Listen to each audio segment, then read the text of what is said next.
we've all been warned about the steps on the way up and on the way down.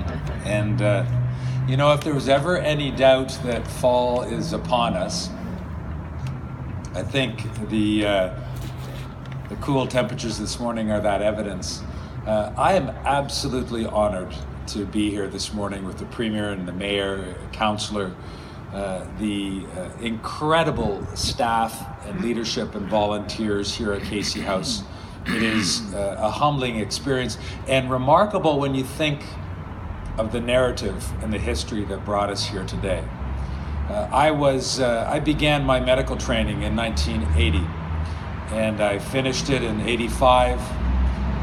I worked in Hamilton, and I remember the first individual that arrived in the intensive care unit at Hamilton General Hospital with HIV/AIDS, and the incredible fear and trepidation and stigma and concern that existed at that time in the presence of an individual who so desperately needed medical support, but was so absolutely entitled to it, to that access, to dignity, to respect. And when I think through the 1980s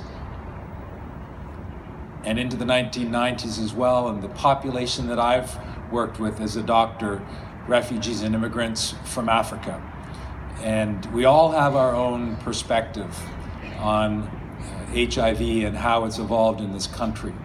But we also all share the remarkable pride today, standing in front of this edifice, this beaten down building, which has been so wonderfully and beautifully revitalized.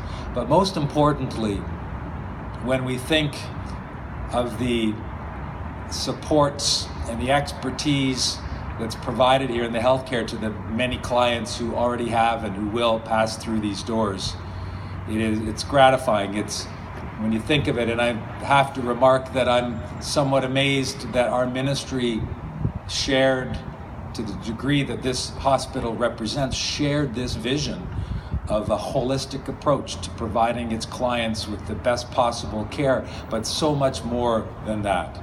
That care, that expertise in an inviting, welcoming environment which is absolutely stigma-free and which reaches to accomplish what is our obligation as a society, which is to treat every individual with respect and dignity and provide them with unfettered access to the health care and related supports that they need.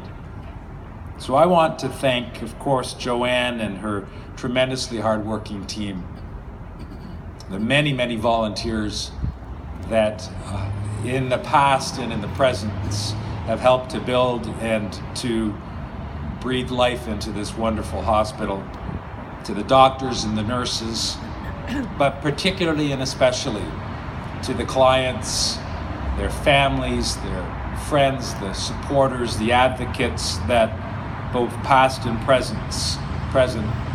I want to thank you for your courage and your advocacy, and knowing that this facility provides you with the access and the dignity and the respect that not only you deserve and are entitled to, but we as a society and as a government are committed to provide.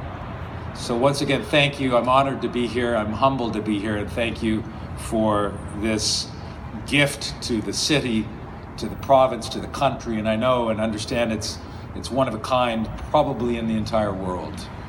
That's something to be tremendously proud of. Thank you very much.